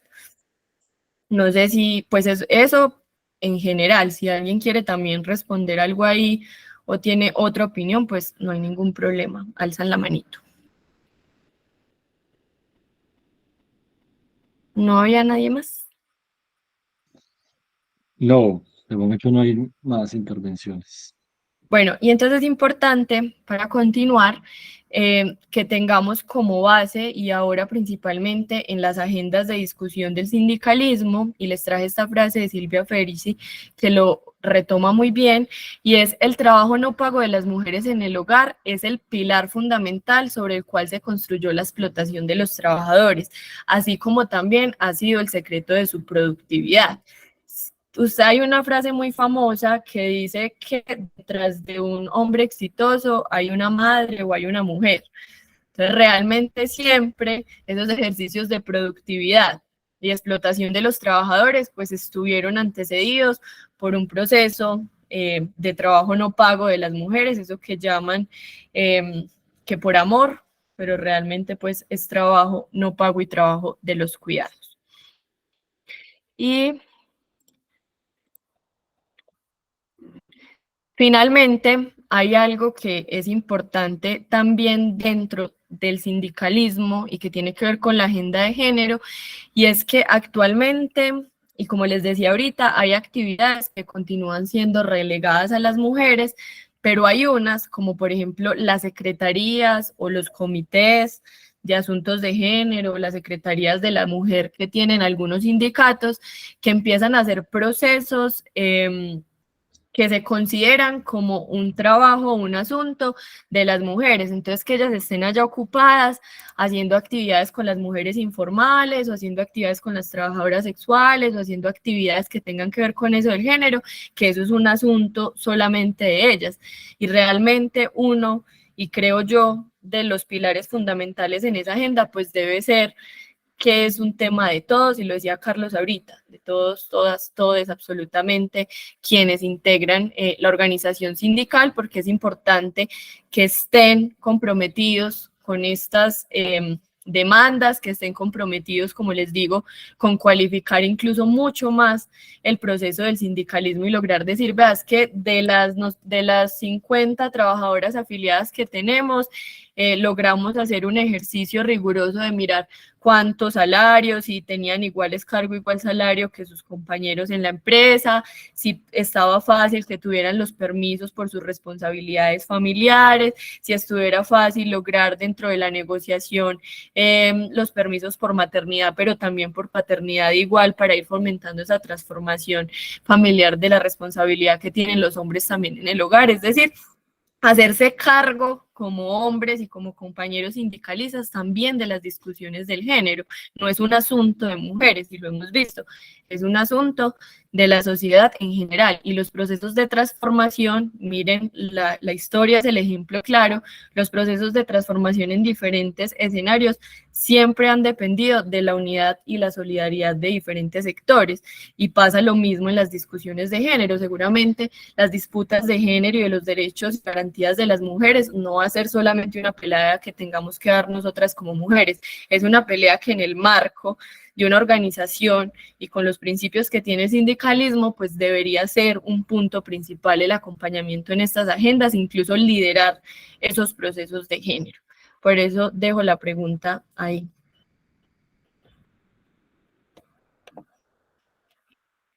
Y finalmente, lo que les decía ahorita, y es permitir que esas agendas que tiene el sindicalismo sean proyectos comunes con las agendas que existen actualmente. Entonces, en este momento, como yo les decía ahorita, hay un montón de demandas que hace el movimiento feminista alrededor de diferentes temas, y si ustedes ven esos temas, pues son temas que totalmente le corresponden también al sindicato. Y más a un sindicato que comprenda que su función no está solamente en las cuatro paredes de la empresa, no está solamente en manejar el recurso que se ganan en una convención colectiva, sino que está también en esos procesos de cambio y de transformación social. Entonces, ¿cómo logramos nosotros poner en consonancia esos proyectos comunes que se están liderando a nivel social con la agenda que estamos construyendo desde el sindicalismo? Y eso tiene que ver con los derechos de las mujeres a la igualdad, el freno de la violencia sexual, que además hay allí unos puntos específicos, por ejemplo, ahorita que se está trabajando desde el sindicalismo el convenio 190 de la OIT de violencia y acoso en el mundo del trabajo. Es importante como nosotros también buscamos en estas demandas que se están dando socialmente los puntos en común que tienen con nuestras agendas sindicales, como por ejemplo el freno de la violencia sexual y física, el machismo dentro y fuera del sindicato, la misoginia, el aborto, los feminicidios. Es decir, son proyectos y demandas que requieren del acompañamiento del sindicato, pero que requieren también de procesos internos en el sindicato para transformaciones cotidianas, pero también un poco transformaciones más en términos de lo que es común a nivel social. Y bueno, les quería como dar esos puntos, igual pues me gustaría escucharlas, escucharlos, escuchar a las compañeras, que sé que son quienes también tienen muchas experiencias similares en el sindicato. John de Luz.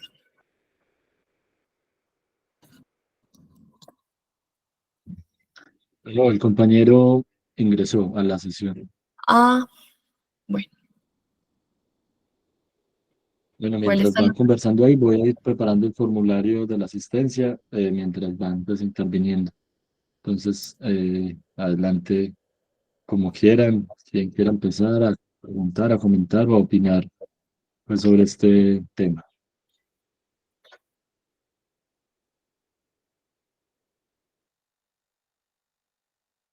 Igual, compañeros, es que cuando nosotros pensábamos en cuál eran los puntos de una agenda sindical con perspectiva de género, pues llegábamos a algo que creo yo es un ejercicio que debe hacerse no solamente en este tema, sino en los diversos temas que ahorita están surgiendo y pues están demandando una posición y un acompañamiento del sindicalismo, y es empezar a caracterizar cuáles son esos procesos al interior del sindicato. Como lo decía Carlos ahorita, pues seguramente pueden haber sindicatos en este momento, de hecho los hay, donde la mayor participación, dirección y toma de decisiones está a cargo de mujeres, y mujeres con conciencia de clase, y mujeres cualificadas, y mujeres que están acompañando los procesos que se están dando en el contexto a nivel nacional, a nivel internacional, pero también hay sindicatos donde no. Y la pregunta es también hacerlo al interior del sindicato. ¿Qué está pasando? ¿Por qué no? ¿Por qué las mujeres no están llegando a estos escenarios de dirección? ¿No se están dando los escenarios, o no hay mujeres que estén en esos cargos, o las mujeres no se están cualificando? Y eso iría también a empezar a caracterizar por qué las mujeres no están participando, es decir, hacer todo un ejercicio también de empezar a buscar dentro del sindicato cuáles son esos escenarios que deben ser transformados, y así en ese sentido empezar a construir un proyecto. Un proyecto tiene que estar antecedido por algo como un diagnóstico, por decirlo de alguna forma, y ese diagnóstico tiene que ser, bueno, si queremos construir con perspectiva de género, entonces hagamos un ejercicio de reflexión interna en el sindicato sobre qué está pasando, si hay responsables en este sindicato de que no hay participación, si son las mujeres, si hay que abrir escenarios de discusión a nivel de ciudad, si hay que abrirlos a nivel de empresa, es decir, buscar para poder construir un proyecto del sindicato y de acuerdo a la realidad de cada sindicato. Y bueno, no sé si tienen, pues no solamente comentarios, preguntas, reflexiones finales.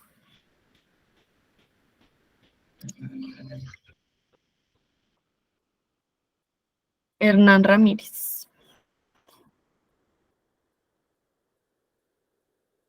Muy buenas noches para todas y todos. Bueno, Buenas noches. de acuerdo con esta super exposición que nos ha regalado la trabajadora social María Camila, pues considero que debemos solicitarle a los grandes líderes de nuestros sindicatos para que se formalicen las capacitaciones, y así tengan capacitación y luego tener como resultado una cualificación de las mujeres, sobre todo jóvenes que quieran liderar el sindicato. Y entonces se necesita esa concientización de nuestros líderes sindicales. Y en las bases, eso, nosotros pues invitar a ese número de mujeres que hayan afiliadas en las bases para que motivarlas a que participen en esas capacitaciones, porque realmente, o sea, las mujeres nos han dado mucho, han hecho mucho aporte en nosotros. Y como nos decía María Camila, si las mujeres luchan por nosotros debemos apoyarlas a ellas. Hay que darles la mano, decirles, invitándolas a que participen en estas capacitaciones. Gracias. Y que los hombres también participen en las capacitaciones activamente, es decir, vuelvo al punto, no es solamente un asunto de las mujeres, hay que posibilitar los escenarios de participación y de cualificación, pero debe ser conjunta, que como hombres también sepamos cuáles son esas discusiones y sepamos dar esos debates del género y del feminismo actualmente. No sé si alguien más. Bueno, de momento, si mientras alguien más se motiva, pues les cuento que la asistencia ya está en el chat para que por favor pues la vayan diligenciando. Como siempre, es entrar en ese enlace y poner los datos que allí se les solicitan para pues continuar con el registro de la asistencia. De momento, pues no, yo quisiera entonces, si no hay más palabras o mientras surgen, pues agradecerle a Camila, felicitarla pues por su exposición, eh, que digamos es un tema como pues ha quedado digamos suficientemente claro y como eh, se ha venido demostrando en diferentes ejercicios de capacitación sindical, un tema digamos de una importancia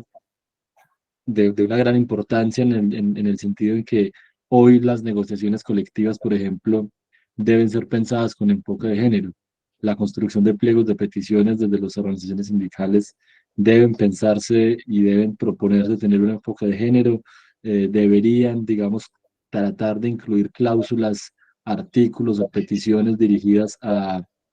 eh, de algún modo compensar o hacer justicia frente a muchas de las injusticias que han habido en el marco pues, de las relaciones laborales o las relaciones de trabajo frente a las mujeres, aspectos tan importantes como que incluso ya la ley lo ha venido, digamos, planteando y es reducir, por ejemplo, en términos legales, entiendo que hace poco, digamos, hubo una sentencia en la que se reduce la edad de las semanas de cotización, digamos, para acceder a pensión de parte de las mujeres, pensar como ejercicios paralelos al respecto en las convenciones colectivas, eh, mirar cómo mediante peticiones, cláusulas o artículos de los pliegos logramos ciertas, digamos, garantías y condiciones para las mujeres que se encargan de los cuidados del hogar. Es decir, hay muchas diferencias entre un trabajador hombre y una trabajadora mujer, eh, sin decir pues que el trabajador no sufre explotación, pero lo cierto del caso es que sí hay y que no es una opinión, sino que ha sido demostrado y comprobado, una doble explotación de las mujeres en el trabajo, pero luego también en el hogar, porque le toca pues encargarse de todos los cuidados del hogar, bueno, todo lo que ha expuesto Camila. Entonces, bueno, quiere decir que el tema es bien importante y que seguirá siendo necesario pues ahondar en ellos. La invitación, claro, digamos, también se entiende que al ser, digamos, una cuestión cultural, eh, digamos, toda la forma en la que entendemos el mundo y nos relacionamos con el mundo y con la gente, como ha quedado claro en el marco de las sesiones, digamos, es difícil a veces para muchos compañeros entender eso, ¿cierto? Digamos, y abrirse la posibilidad a nuevas discusiones, a nuevos debates, y la invitación también es esa, ¿cierto? Porque el sujeto revolucionario, que es lo que aspiramos, eh, no construir acá exclusivamente, pero sí que, digamos, de acá surjan elementos para eso, pues debe ser también un sujeto eh, digamos, íntegro, ético, no solo en el sindicato, no solo en la marcha del 1 de mayo, sino también en su casa, sino también en la relación con su compañera, en la relación con sus hijas. Nosotros conocemos de muchos casos, ¿cierto? Que obviamente pues no, de ningún modo vamos a dar nombres o ubicaciones, pero paradójicamente, digamos, parte de lo que en la corporación, digamos, atendemos a trabajadores de muchas empresas de la ciudad y del departamento, muchos de ellos sindicalizados y agremiados a organizaciones sindicales, y vemos que muchas de sus, digamos, consultas o asesorías jurídicas tienen que ver con problemas, digamos, que uno diría no, es decir, no,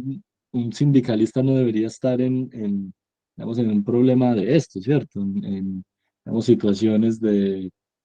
inasistencia alimentaria, por ejemplo, bueno, de varias cosas, digamos, que tienen que ver con el problema del género y de sembrar y tener relaciones, digamos, sanas con su círculo.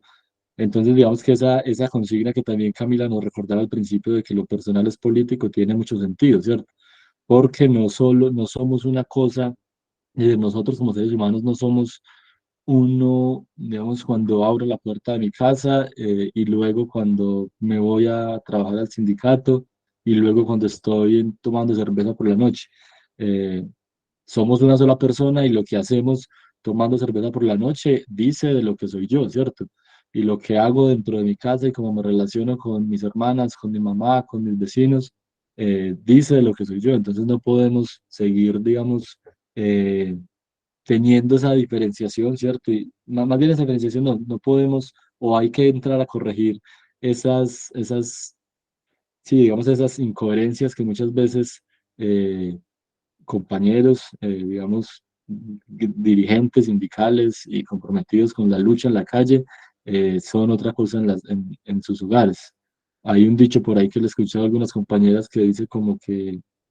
son el Che Guevara en la calle y Pinochet en la casa. Y eso, digamos, pasa mucho y ocurre. Entonces, bueno, quería dejar esos elementos. Por acá había una pregunta de la compañera Mónica. Si quiere la leo, el feminismo no significa que las mujeres queramos derechos especiales, significa que queramos los mismos derechos y la idea es eliminar la discriminación de género. Edwin Barreto felicita la charla, dice que excelente, y Juan Carlos Herrera también dice que excelente, los temas sobre el empoderamiento de la mujer y los sindicatos a nivel nacional. No sé si Camila quiere cerrar con algo ahí y si nuevamente alguien quiere anotar algo, bienvenido y bienvenida. No, yo creo que ya como con esas palabras finales siento que se puede realizar como la reflexión. Igual sigue abierta la invitación para que estos espacios de discusión no sea solamente una sesión dentro de una escuela de formación, sino que pueda empezar a ser parte real de las acciones que tienen proyectadas los sindicatos y de esas agendas, como su nombre lo dice, bajo las cuales están funcionando, y que creo que es algo que no hay que ver por separado, que como les decía ahorita, principalmente la discusión es cómo comprender la relación que hay entre esos escenarios de explotación laboral y el patriarcado, cómo esto sirve a esos espacios de desarrollo económico en los países. Entonces no es como una invitación solamente a decirlo de alguna forma, ponerse en los zapatos de las mujeres, no, es realmente como nosotros asumimos el compromiso de que el sindicato debe y está en la tarea de construir relaciones a través de relaciones en sus agendas, a través de la perspectiva de género y la perspectiva feminista, y parte incluso por formarnos. Ahorita pues solo pudimos hablar generalmente de este tema, pero pues claro, habría que estudiar incluso y cualificarnos en qué es el género, cuáles son actualmente esas concepciones de las identidades, por ejemplo, de las orientaciones sexuales, porque además también hay una discusión importante en las empresas frente a la contratación de personas con experiencia de vida trans. Entonces es como nosotros hacemos ese ejercicio de reflexión de cómo incluimos en nuestros procesos de formación, y lo decía Leo ahorita, estos procesos, ¿cierto? No solo como mujeres, sino más allá de si somos mujeres o hombres, como procesos de reivindicación y garantía de derechos, como lo decía Mónica. Entonces, no quería cerrar con eso, agradecerles mucho por la atención, por la escucha, por estar, que sé que es difícil después de una jornada laboral. Les voy a dejar un link de una canción que se llama Pan y Rosas, que está precisamente en conmemoración a la huelga de pan y rosas que le mostré. Ya se las voy a escribir, no sé si Mati la puede buscar en YouTube, les puede mandar el link, es de Los Chicos del Maíz, que me parece que es muy bonita y relata precisamente ese llamado que tenemos como movimiento obrero frente a la perspectiva de género y la perspectiva feminista. Entonces les agradezco mucho, compañeros y compañeras, por el espacio, y nos estaremos encontrando en otras sesiones. Bueno, Camila, muchas gracias. Por último, voy a leer un comentario Muchas gracias, Camila. de dos compañeros. Carlos Guerrero dice que los sindicatos se crearon sin fines políticos, pero hoy se han politizado y por esta razón tal vez hay muchos sindicatos divididos, cosa que no debe ser, pues todos debemos marchar para el mismo lado y no colocar la piedra a la carreta porque trabajamos para el mismo fin y un solo objetivo.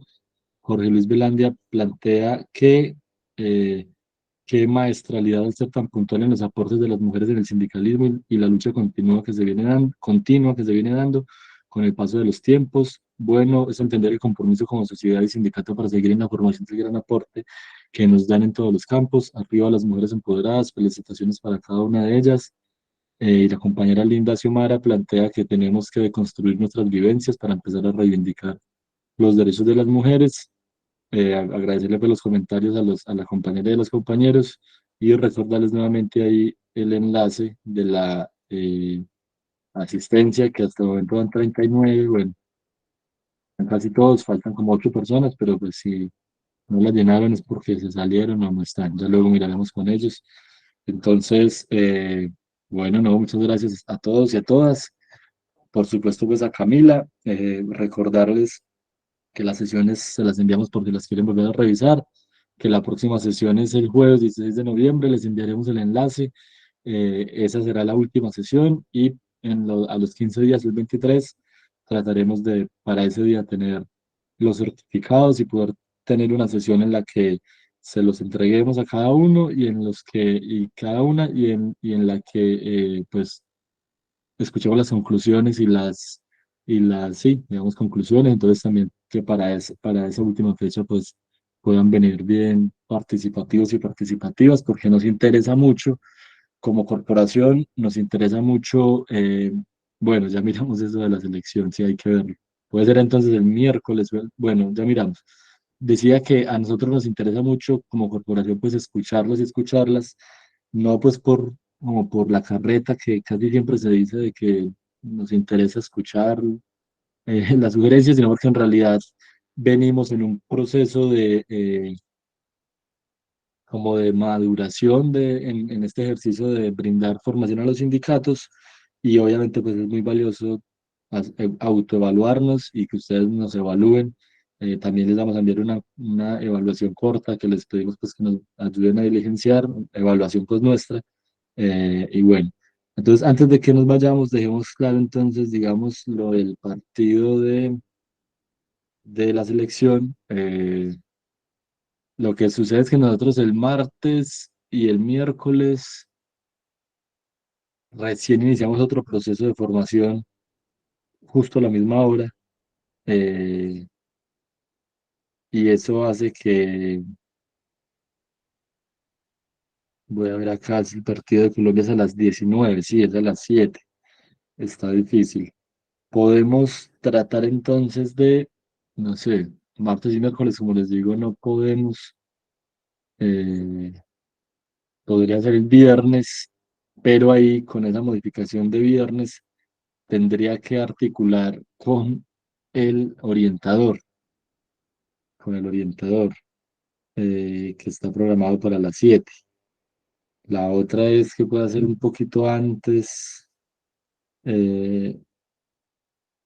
o explorar otra opción y es aunque no sé, no me suena mucho, que sería volver como a postergar a los 8 días el jueves 23 y tener la de cierre el 30. Déjenos entonces, nosotros lo evaluamos y lo miramos, eh, lo consultamos con el orientador. Si otra opción es no ver el partido, estoy de acuerdo. Sin embargo, pues bueno, eso puede hacer pues, que el volumen de asistencia merme. Y bueno, la idea no es esa. Entonces nosotros vamos a revisar y les comentamos cómo hacer en ese caso. Listo. Entonces, eh, un saludo a todos y a todas y que bueno, que tengan una feliz noche, que descansen.